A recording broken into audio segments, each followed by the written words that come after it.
अस्सलाम वालेकुम स्टूडेंट्स, उम्मीद है आप खैरियत से होंगे। आज जो हमारी वीडियो जिसके अंदर हमने आपको चैप्टर 4 के बारे में जो कि इम्पॉर्टेंट लॉन्ग क्वेश्चन है इसके उनके बारे में इंफॉर्मेशन देनी है, उस पे बात करते हैं। तो आपका चैप्टर 4 का जो लिक्विड पोर्शन है फर्स्ट ईयर का, उसमें जो फर्स्ट लॉन्ग क्वेश्चन बनने के चांसेस होते हैं जो कि ख़ास तौर पे इम्पॉर्टेंट क्वेश्चन है, वो फोर्सेस हैं। मीन के dipole dipole forces, dipole induced dipole forces जैसा कि आपके पास हैं।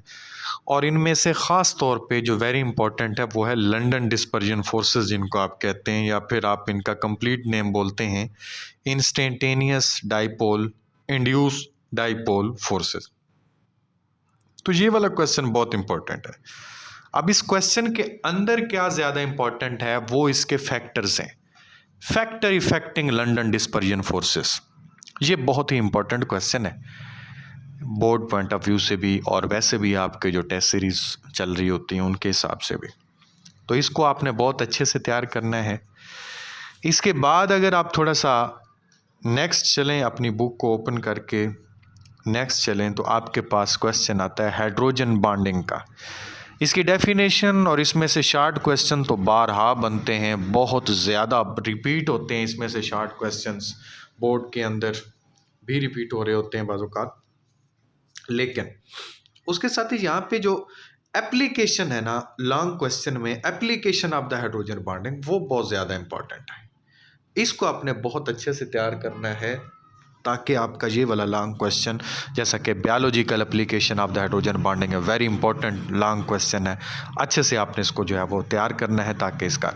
और फिर यहाँ पे क्वेश्चन खड़ा है स्ट्रक्चर ऑफ आइस, इसको ख़ास तौर पे आपने बहुत अच्छे तरीके से तैयार करना है क्योंकि ये बड़ा इंपॉर्टेंट क्वेश्चन है। Biological importance of the hydrogen bonding और ख़ास तौर पे इसके अंदर स्ट्रक्चर ऑफ आइस, तो इसको अच्छे तरीके से हल करेंगे आप। इसके स्टेटमेंट्स को देखेंगे, इसके अंदर हेडिंग जो अच्छी अच्छी हैं वो देखेंगे, और ख़ास तौर पे इसका जो आपने क्वेश्चंस के अंदर हाईलाइट्स करने हैं, पॉइंट्स जो हाईलाइट्स करने हैं, कितने % मोर स्पेसेस हो जाती हैं, कितना टेम्परेचर होना चाहिए कम से कम, क्लास में भी डिस्कस करता रहता हूँ बाज़-औक़ात। तो ये सारी चीज़ें आपने इसके अंदर डिस्कस करनी है बेटा, और बहुत अच्छे से लिखना है इसको। फिर आपके पास है एवेपोरेशन का क्वेश्चन, तो इसमें से शॉर्ट तो हर हाल में उठाता है, लेकिन लॉन्ग पॉइंट ऑफ व्यू से इसके फैक्टर्स ही कुछ ना कुछ इंपॉर्टेंट हैं, बाकी इतना ज़्यादा नहीं है। उसके बाद आता है वेपर प्रेशर। वेपर प्रेशर खुद जो है वो भी इम्पॉर्टेंट है, डेफिनेशन है इसकी, फैक्टर्स हैं इसके, लेकिन इसका जो मेजरमेंट ऑफ वेपर प्रेशर है ना बाय मैनोमेट्रिक मेथड, ये वेरी वेरी इंपॉर्टेंट जो क्वेश्चन होते हैं ना, ये वो क्वेश्चन है, वेरी इंपॉर्टेंट लॉन्ग क्वेश्चन है। इसकी डायग्राम भी आपने बनानी है और इसको बड़े अच्छे तरीके से आपने लिखना है अगर ये क्वेश्चन आपके पास आता है तो। उसके बाद हमारी जो टॉपिक है इसके बाद वो नेक्स्ट जो बॉइलिंग पॉइंट का है, उसको हम देखते हैं कि बॉइलिंग पॉइंट में से किस किस तरीके से जो है वो क्वेश्चन बन सकता है। ख़ास तौर पे एक क्वेश्चन है boiling point and external pressure, अगर उसकी आप बात करें तो boiling point and external pressure, तो ये वाला क्वेश्चन बन सकता है कि रिलेट करें आप। बाकी इसके एप्लीकेशंस भी हैं, जैसे कि प्रेशर कुकर है, वैक्यूम डिस्टिलेशन है, तो इनको भी अच्छे से देख लीजिएगा।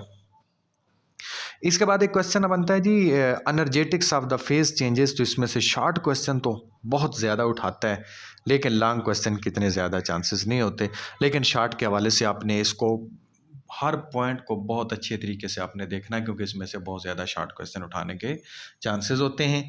Heat of sublimation, heat of vaporisation, heat of fusion, तो ये सारी हीट जो है वो आप यहाँ पे क्या करते हैं, डिस्कस करते हैं। उसके बाद जो नेक्स्ट क्वेश्चन है आपके पास, और मैं समझता हूँ कि ये लास्ट क्वेश्चन भी है यहाँ पे, जो लॉन्ग क्वेश्चन है और वेरी इंपॉर्टेंट लॉन्ग क्वेश्चन है लिक्विड क्रिस्टल का।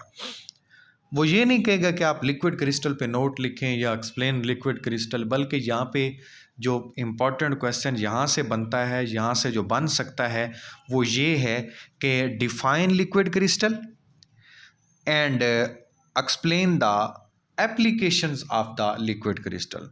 हर फील्ड के अंदर तो ये जो इसके पॉइंट्स हैं, इसकी जो एप्लीकेशंस के पॉइंट्स हैं, ये बड़े इंपॉर्टेंट हैं। यहाँ पे इनको आपने बहुत ही अच्छे तरीके से तैयार करना है ताकि आपका ये वाला लॉन्ग क्वेश्चन अच्छे से सॉल्व हो जाए। इसके साथ ही बेटा ये जो आपका क्वेश्चन है लिक्विड क्रिस्टल वाला, इस क्वेश्चन में से जो आपका जो है वो properties of the liquid crystals हैं, ये भी अच्छी खासी इंपॉर्टेंट हैं। मीन के वो आपको कहता है कि define liquid crystal, explain properties of the liquid crystal, या फिर एप्लीकेशन का कोई भी क्वेश्चन यहाँ से जो है वो उठा सकता है। इसके स्ट्रक्चर के जो नेम है ये MCQs या फिर उसके साथ साथ शार्ट क्वेश्चन में डिस्कस कर सकता है। बाकी लॉन्ग का ऐसा ये बहुत ही कम बनते हैं।